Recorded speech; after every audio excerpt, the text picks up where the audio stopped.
No coração do sertão baiano, escondida entre morros ressecados e campos de capim dourado, fica São Miguel do Sertão, uma cidadezinha onde o tempo parece andar devagar, como se o relógio tivesse preguiça de girar. As ruas de terra batida levantam poeira ao menor sopro de vento. As galinhas ciscam nos quintais e as noites são tão escuras que até as estrelas parecem se esconder atrás de um véu de mistério. Lá, no topo do morro da Jurema, cresce uma árvore solitária, um pé de jurema preta, com galhos retorcidos que lembram mãos esqueléticas esticadas para o céu, suplicando por algo invisível. Os mais velhos, com suas vozes roucas de tanto contar causos, dizem que ela não é só uma árvore. É um guardião silencioso, um portal para o que jaz além da compreensão humana, um aviso vivo para aqueles que ousam desafiar o sagrado. E quem mexe com o que não deve, paga um preço que a razão não explica e o tempo não apaga. Essa história, sussurrada nos fins de tarde nas calçadas de São Miguel, começa com João Vitor, um rapaz de uns 23 anos, magrelo, de pele tostada pelo sol inclemente e olhos inquietos que pareciam sempre procurar algo além do horizonte. João era entregador de aplicativo, desses que cruzam a cidade de ponta a ponta numa moto 125 vermelha, mais arranhada que nova, levando marmita, remédio, encomenda, qualquer coisa que o celular mandasse. Ele conhecia São Miguel como a palma da mão, cada beco, cada atalho, cada casa. Mas tinha um lugar que ele evitava a todo custo, um lugar que o fazia sentir um frio na espinha que nem o sol escaldante do sertão conseguia afastar: o Morro da Jurema. Os antigos contavam que, nos longínquos anos de 1920, uma seca tão brava castigou a região que rios secaram até virar poeira, plantações murcharam em pó e a fome apertou. As mães viam seus filhos mirrarem. As crianças, as mais frágeis, não aguentaram o castigo da estiagem. Seus pais, sem ter onde enterrar os pequenos corpos ressequidos e mirrados, os levaram para a sombra acolhedora do pé de Jurema, que por algum mistério se mantinha verde em meio à desolação. Ali, envolveram-nos em panos brancos, alguns com terços de rosário nas mãos miúdas, e os deixaram para a terra acolher e o vento sussurrar suas despedidas silenciosas. Diziam que as almas dessas crianças, puras e esquecidas, jamais deixaram a Jurema. Elas se tornaram os verdadeiros guardiões da árvore e de qualquer coisa que lá fosse deixada como oferenda ou memória, uma oferenda de amor e desespero. Numa tarde quente de verão, daquelas que fazem o asfalto cheirar a piche e o ar vibrar, João Vitor pegou uma entrega para a única casa no sopé do Morro da Jurema. O sol, uma bola de fogo no céu, se punha lentamente, pintando o horizonte de laranja, roxo e tons de carmesim, e uma brisa fria e inusitada começou a soprar do morro, apesar do calor do dia.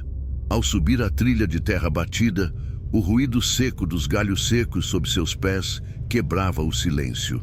Foi então que ele viu, no chão, bem próximo ao tronco retorcido da Jurema, um colar de contas de Jurema, de um vermelho escuro quase preto, com um pequeno crucifixo de madeira escura pendurado.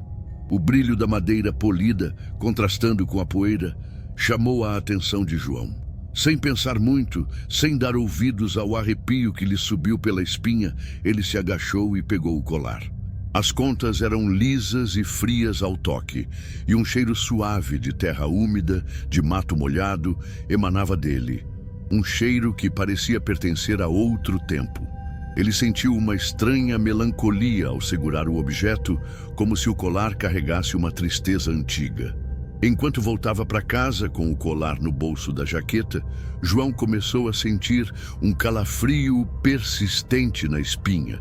Um frio que não era do vento e que parecia vir de dentro, algo mais profundo, algo que parecia vir da própria mata e da memória daquele lugar.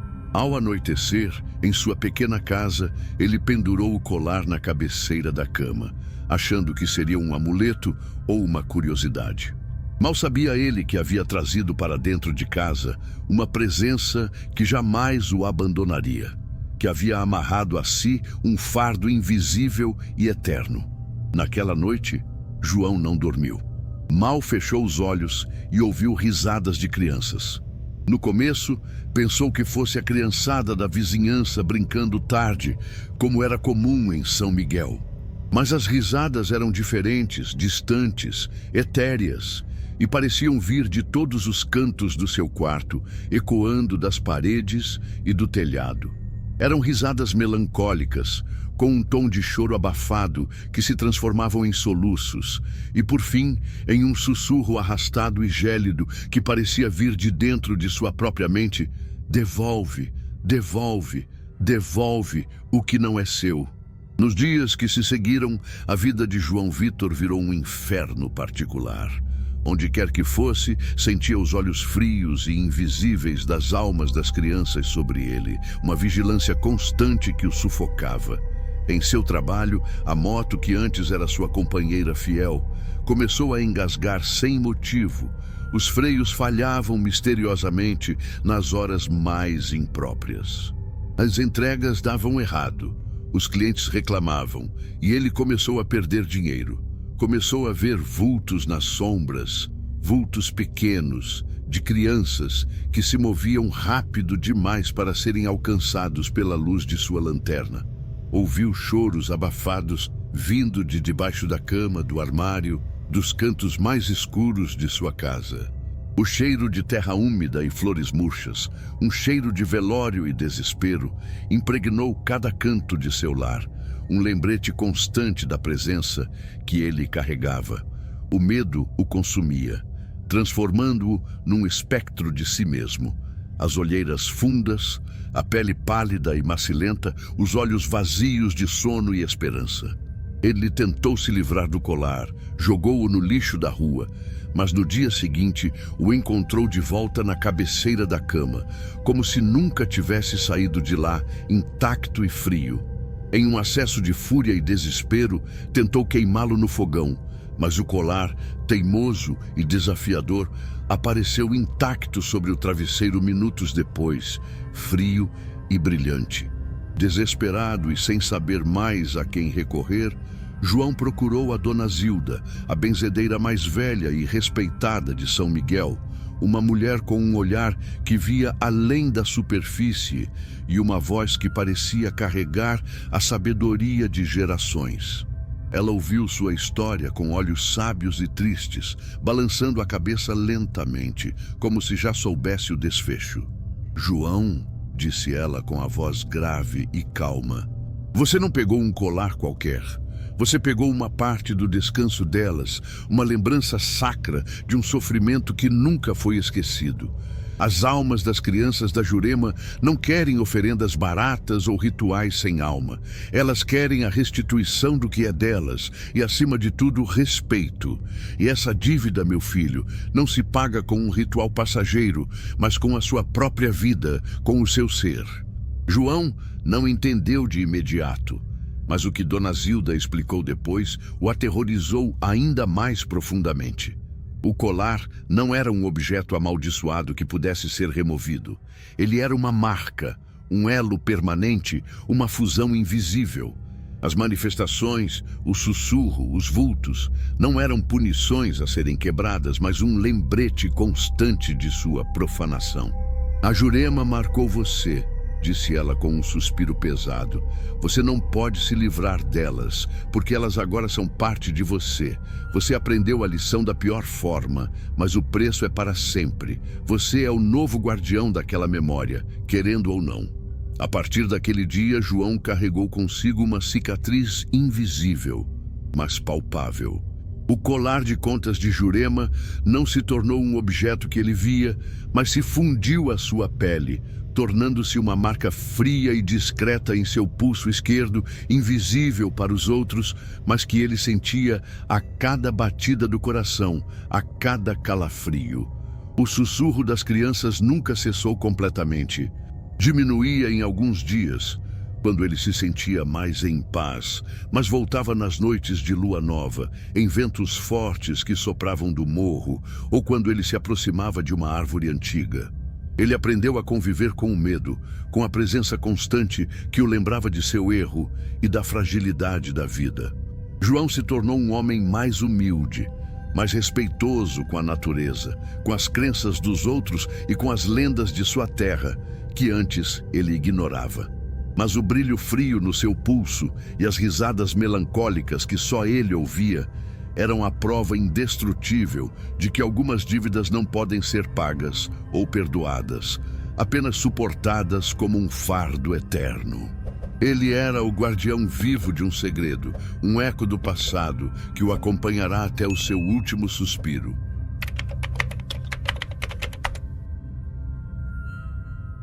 No coração do sertão do Piauí, onde o sol castiga sem piedade e a poeira dança com o vento em redemoinhos dourados, existe o Rio Escuro. Suas águas, ora lamacentas e pesadas, ora espelhadas como um cristal líquido, cortam a paisagem árida como uma veia azul acinzentada, a única fonte de vida em quilômetros. Em suas margens, repletas de tábuas verdes e juncos que balançam com a brisa, a vida segue o ritmo lento da natureza, um ciclo de secas e cheias. Mas nem tudo no Rio Escuro é pacífico e natural. Os mais antigos, com seus olhos carregados de histórias e suas peles curtidas pelo tempo, contam que nas profundezas de suas águas vive um lamento, o choro eterno das almas que o rio, ao longo dos séculos, engoliu sem piedade. Manuel, um pescador robusto de 40 anos, conhecido pela sua coragem quase imprudente e também pela sua teimosia, jamais deu ouvidos a essas histórias. Ele era um homem prático, um homem da terra e da água, que acreditava apenas no que via e no que podia pegar com as próprias mãos, seja um peixe gordo ou um nó de rede. Para ele, o rio era apenas uma fonte de sustento, um celeiro natural. E os lamentos eram lendas de velhas assustadas, contos para crianças. Mas o Rio Escuro, como a vida mesma, tem suas próprias formas, muitas vezes brutais, de ensinar. Certa manhã, antes mesmo do sol rachar a terra, Manuel já estava pescando no Rio Escuro, lançando sua rede com a destreza de quem faz aquilo desde criança. As horas se passaram, o sol subiu e a braga começou a apertar, e os peixes simplesmente não vinham. A rede voltava vazia, repetidamente, como se o rio se recusasse a dar seus frutos. Frustrado e irritado, Manuel começou a praguejar contra o rio, contra a falta de sorte que parecia persegui-lo, contra as lendas bobas que agora pareciam mais reais do que nunca. "Rio maldito, só me dá prejuízo!" gritou ele, com a voz carregada de raiva, cuspiu na água escura com desdém e chutou um balde velho que estava em sua canoa, fazendo-o voar e cair na água com um baque surdo. Naquele instante, um calafrio percorreu sua espinha, um frio úmido que parecia vir do fundo das águas. O rio, que antes era calmo e monótono, começou a se agitar sem vento. Ondas pequenas, como marolas de um lago, surgiram do nada. A água borbulhou estranhamente em alguns pontos e uma névoa fina e fria, como uma respiração gelada, subiu da superfície. Manuel riu, um riso forçado e nervoso, tentando disfarçar o arrepio que lhe subira pela espinha. Bobagem, pensou, tentando convencer a si mesmo. Mas a partir daquele dia, o rio nunca mais foi o mesmo para ele. O lamento, antes uma lenda distante que ele zombava, tornou-se uma realidade que o assombrava sem trégua. Ao anoitecer, em sua humilde casa à beira do rio, Manuel começou a ouvir o choro. Não era um choro comum de criança ou mulher, era um lamento profundo, que parecia vir do próprio fundo do rio, misturado com o som metálico de correntes arrastando-se e de murmúrios indecifráveis, como vozes engasgadas e afogadas. Era o lamento das almas dos afogados, que pareciam chamá-lo, sussurrando seu nome, com uma frieza que lhe gelava a alma. O sono de Manuel foi roubado sem piedade. Ele tentava dormir, se virava na cama, mas o choro o seguia, ecoando em sua cabeça, em seus ouvidos, penetrando em seus sonhos, transformando-os em pesadelos aquáticos. Via vultos brancos e etéreos dançando sobre a superfície da água, nas noites de lua cheia, figuras pálidas com olhos vazios. Mãos pálidas e frias, como as de afogados, pareciam querer puxá-lo para dentro do rio quando ele se aproximava da margem. Seus barcos, antes resistentes, começaram a afundar sem motivo aparente, suas redes se rasgavam com facilidade inexplicável, e os peixes que ele pescava, quando conseguia pescar, pareciam podres antes mesmo de chegar à margem, com os olhos vidrados e a carne esverdeada. O cheiro de água parada e morte, um cheiro de podridão e desespero, começou a impregnar sua casa, suas roupas, suas mãos, um fedor que ele não conseguia lavar. Desesperado, sem mais forças para lutar contra o inexplicável, Manuel procurou o padre Elias, um homem de fé inabalável, conhecido por sua sabedoria e profundo respeito pelas tradições e mistérios locais. Ele ouviu a história de Manuel com a paciência de quem já viu muito e já desvendou muitos mistérios da alma humana. Manuel, disse o padre, com a voz grave e calma, o rio tem vida, uma vida que antecede a sua, e as almas nele repousam. Você não precisa de um ritual místico ou de um exorcismo para apaziguá-las, mas sim de um ato de coração, de uma mudança de alma. O lamento que você ouve não é uma maldição, é um aviso de que você deve respeitar o que é maior que você, o que é sagrado, o que dá a vida. O padre Elias não impôs orações complexas ou rituais com velas e incenso.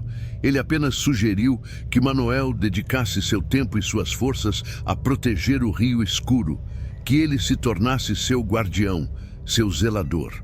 Que ele limpasse suas margens de todo o lixo e descaso, que alertasse as pessoas sobre os perigos da poluição e do desmatamento, que plantasse árvores para proteger a nascente e as encostas.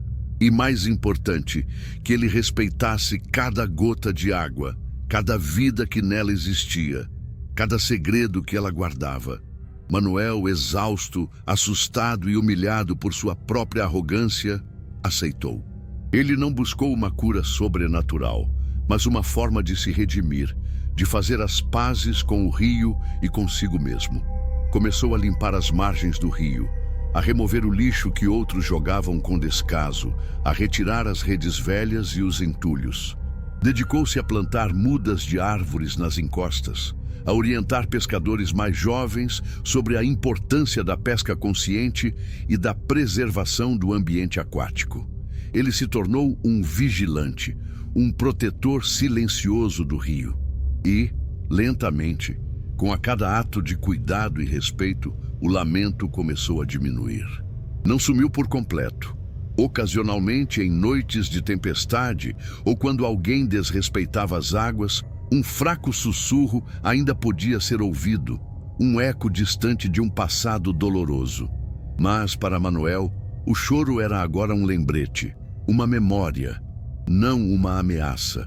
Ele havia aprendido que algumas lições são ensinadas não pela punição divina, mas pela simples e poderosa força da compreensão, do respeito e da ação. E o rio escuro, com seu lamento eterno, o transformou em um homem melhor, um guardião, um homem que finalmente compreendeu a alma da natureza.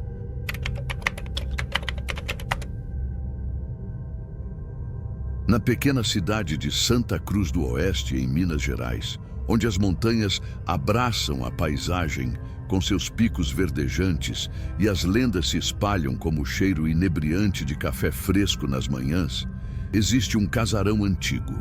Ele fica afastado da rua principal, escondido atrás de um portão de ferro enferrujado que range com o vento e cercado por árvores retorcidas cujos galhos parecem dedos esqueléticos apontando para o céu. O casarão era imponente em sua estrutura, mas a pintura descascada, que revelava camadas de histórias, as telhas quebradas que abriam caminho para o tempo e as janelas escuras, sempre fechadas e empoeiradas, davam a ele um ar fantasmagórico, um ar de lugar esquecido e assombrado. As crianças da cidade, com olhos arregalados, contavam histórias sobre a noiva do casarão velho. Uma moça que, dizem, foi abandonada no altar e se trancou ali para sempre, definhando de tristeza até a morte.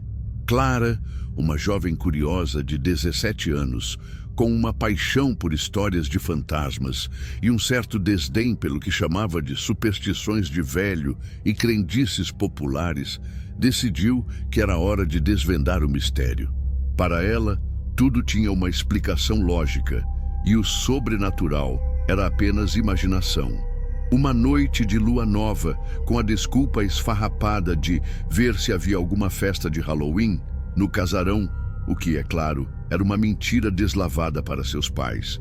Ela e suas duas amigas mais corajosas, Sofia e Laura, pularam o muro, sentindo a adrenalina pulsar nas veias. A luz fraca da lanterna dos celulares revelava a decadência do lugar. Poeira espessa cobria cada superfície, teias de aranha balançavam como cortinas fantasmagóricas, e o cheiro de mofo, de madeira velha e de algo doce, quase floral, preenchia o ar, sufocando-as levemente. No andar de cima, em um dos quartos que parecia ter sido intocado por décadas, havia um armário entreaberto. Dentro, pendurado em um cabide velho, estava um véu de noiva. Era antigo, amarelado pelo tempo, com alguns rasgos sutis, mas ainda exalava um brilho pálido e etéreo, como se a luz do passado ainda o tocasse. Sem hesitar e ignorando o calafrio que lhe subiu pela espinha, Clara pegou o véu. As pequenas contas de pérolas caíram sobre sua mão, frias como pedras recém-tiradas da terra.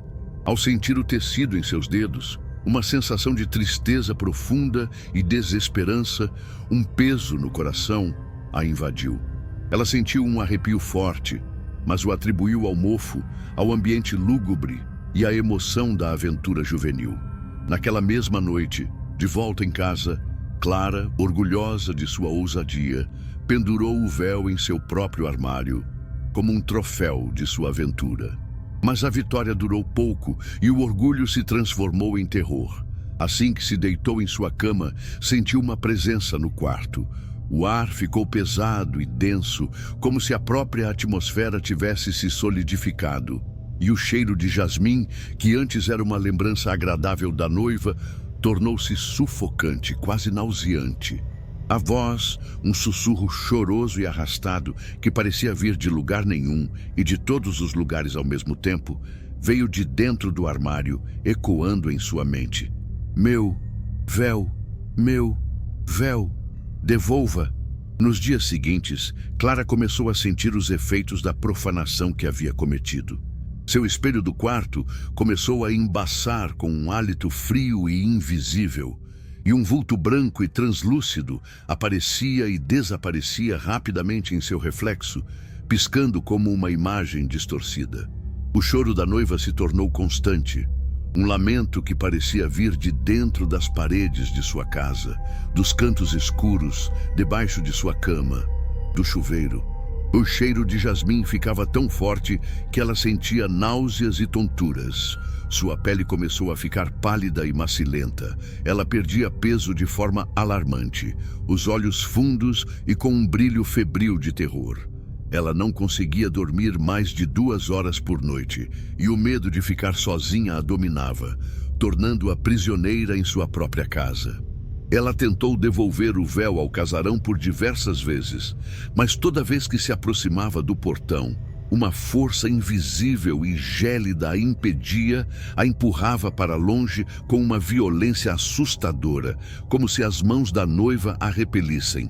Desesperada e sem saber mais o que fazer, Clara, que antes zombava das crendices, começou a pesquisar a fundo sobre a lenda da noiva, indo além das fofocas populares. Ela descobriu que o nome dela era Mariana e que ela deveria ter se casado com Pedro, um tropeiro que havia prometido voltar de uma longa viagem, mas que nunca retornou. Mariana se trancou no casarão e morreu de tristeza, definhando de amor e saudade. Não foi um abandono proposital, mas uma tragédia, uma interrupção cruel do destino.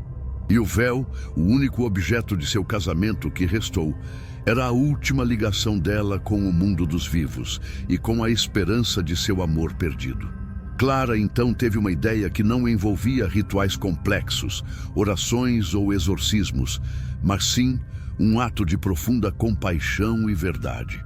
Ela passou semanas pesquisando sobre Pedro, indo a cartórios antigos, conversando com descendentes de famílias tradicionais. Ela descobriu que ele havia morrido em uma emboscada em uma estrada distante, vítima de bandidos, e que sua carta de amor para Mariana, onde ele prometia voltar e construir uma vida com ela, nunca havia chegado às suas mãos.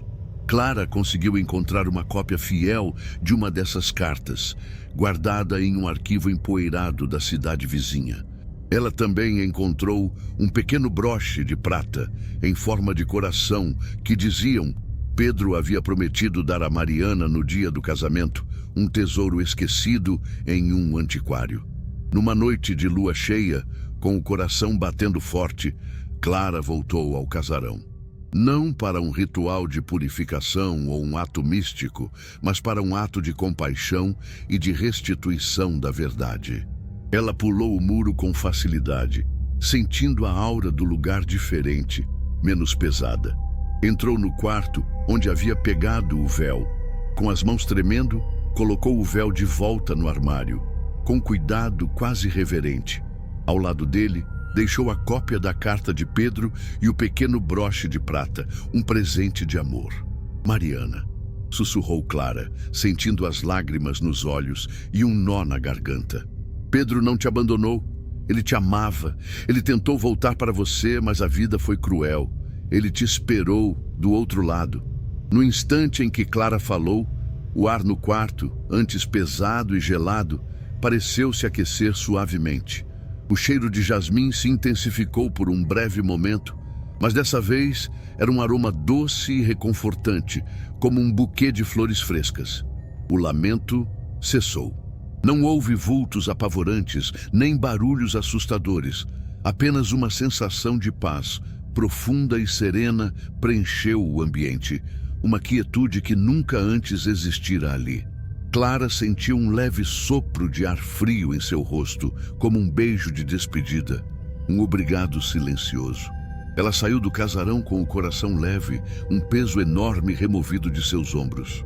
A partir daquele dia, o casarão continuou sendo o casarão velho, com suas janelas escuras e sua aparência imponente, mas a aura de tristeza e o medo que o envolvia haviam diminuído drasticamente. Clara nunca mais ouviu o choro da noiva, nem sentiu sua presença sufocante. Ela havia ajudado uma alma a encontrar sua paz, não com magia ou encantamentos, mas com a simples e poderosa força da verdade e da compaixão humana. A noiva do casarão velho, finalmente, havia encontrado o seu Pedro, e a sua história de amor, mesmo trágica e interrompida pela morte, estava finalmente completa e em paz.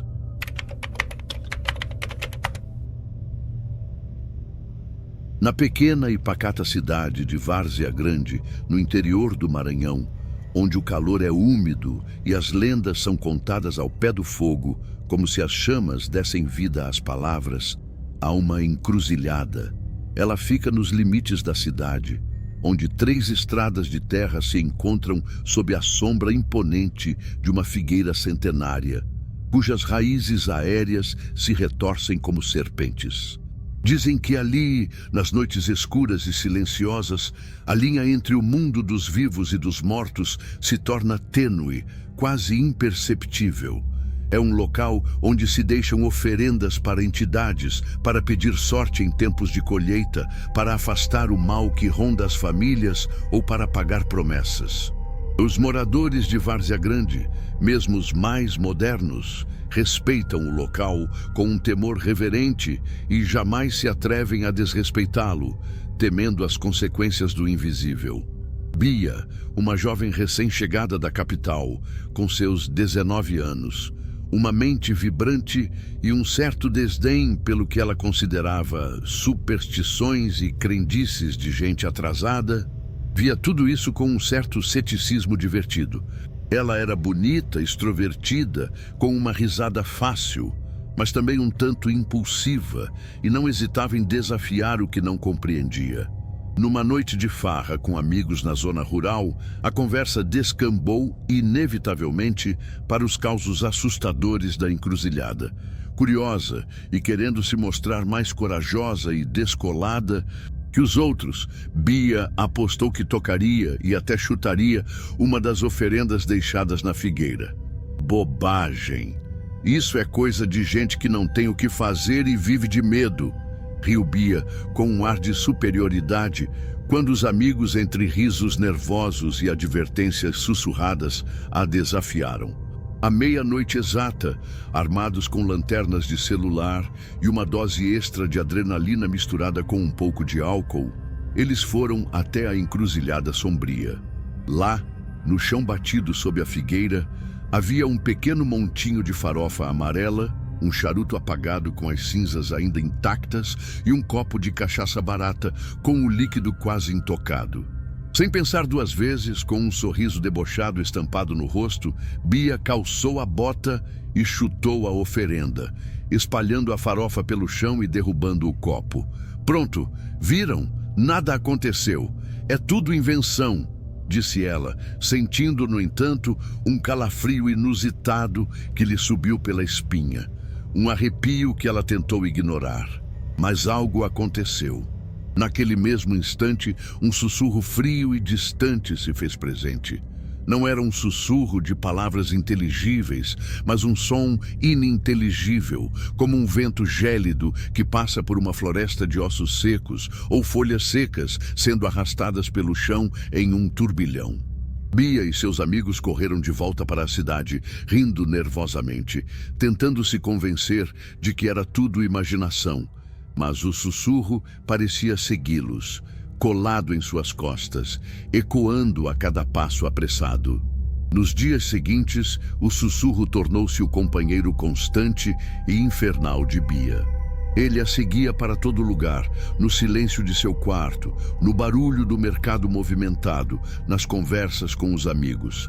Não havia palavras, apenas aquele som etéreo, gélido e irritante que parecia penetrar seus ossos, ressoar em seus ouvidos, invadir sua mente. Ela começou a sentir-se constantemente observada, como se olhos invisíveis a seguissem a cada movimento. Via vultos no canto dos olhos, sombras que se alongavam e se moviam de forma estranha e distorcida. As luzes de sua casa pisavam sem motivo. Objetos caíam do nada, seus pertences mudavam de lugar. A paranoia a consumia lenta e dolorosamente, transformando cada momento em um suplício. Bia não conseguia mais dormir, perdeu o apetite. A antes alegre e extrovertida garota se transformou em uma sombra de si mesma, com olheiras fundas, a pele pálida e macilenta, e um olhar amedrontado e vazio, como se tivesse visto algo além da compreensão. Ela tentou procurar ajuda, mas não queria admitir a amigos e família que havia profanado a encruzilhada, temendo o julgamento e o medo deles. O medo de ser vista como louca ou irresponsável, de ser motivo de chacota, a impedia de buscar consolo. Até que, numa tarde, enquanto tentava afogar seus medos e a fadiga em um café amargo na praça principal, ela ouviu a conversa de um grupo de idosas sentadas na varanda de uma casa, tagarelando sobre as lendas da encruzilhada e a importância do respeito. Uma delas, Dona Celeste, uma mulher com um rosto marcado pelo tempo, mas com uma sabedoria profunda e uma fé inabalável, comentou com a voz serena: Aqueles que zombam das coisas sagradas não são amaldiçoados por espíritos ou demônios, minha filha, mas pela própria consciência. O medo vem de dentro, do remorso, da culpa que a gente não assume. O castigo é a própria alma que não encontra paz. As palavras de Dona Celeste, proferidas com uma simplicidade e sinceridade tocantes, atingiram Bia como um raio, iluminando a escuridão de sua mente. Ela percebeu, com um arrepio de reconhecimento, que o sussurro não era uma entidade externa querendo vingança, um demônio ou espírito, mas a manifestação de sua própria culpa, de seu desrespeito e de sua arrogância. Ela não precisava de um ritual para apaziguar um espírito vingativo, mas sim de uma forma de apaziguar a si mesma, sua própria alma perturbada. Naquela noite, Bia não voltou à encruzilhada para fazer uma oferenda de reparação ou um ritual. Em vez disso, ela se sentou em silêncio em seu quarto, sob a luz fraca de um abajur, e escreveu uma longa e dolorosa carta. Não era para as entidades que a perseguiam, mas para si mesma, um desabafo honesto. Ela listou tudo o que havia feito de errado, todas as suas atitudes desrespeitosas, não apenas na encruzilhada, mas em sua vida de forma geral, sua arrogância e falta de empatia. Ela prometeu a si mesma que se tornaria uma pessoa mais atenta, mais empática, mais respeitosa com as crenças alheias, com a natureza e com o sagrado que habita em todas as coisas. Ela se comprometeu a realizar atos de bondade, a ajudar a comunidade de Várzea Grande de alguma forma, a ser uma pessoa melhor, e lentamente o sussurro começou a diminuir. Não sumiu de uma vez, de forma mágica, mas se tornou mais tênue, mais distante, como um eco que se perde no vento, até se transformar em um mero zumbido quase imperceptível, uma lembrança remota. Bia nunca se libertou completamente da lembrança do que fez, e o eco distante do sussurro servia como um lembrete constante de sua lição, de seu crescimento. Ela não foi curada por um ato místico, por uma benzedeira ou um ritual, mas pela sua própria transformação interna, pela aceitação de seus erros e pela busca por redenção. O medo se transformou em respeito, e o sussurro de um tormento constante passou a ser um lembrete silencioso e permanente da importância da humildade e da reverência àquilo que não compreendemos totalmente.